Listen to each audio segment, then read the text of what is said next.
আমাদের বিচার বুঝিয়ে না দেয়, ততদিন পর্যন্ত এফডিসিকে আমরা বয়কট করলাম।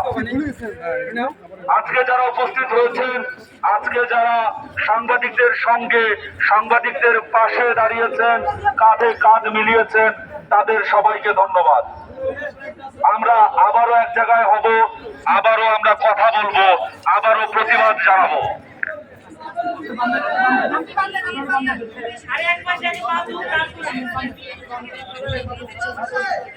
যে সকল শিল্পীরা, যে সকল এফডিসিতে থাকা লোকজনেরা আমাদেরকে সম্মতি জানিয়েছেন, আমাদের সঙ্গে এসে দাঁড়িয়েছেন, তাদেরকে ধন্যবাদ জানাই।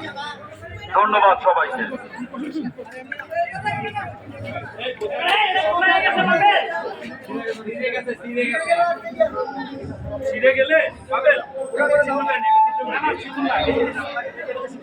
সিদ্ধ করে নেন, সিদ্ধ করে নেন।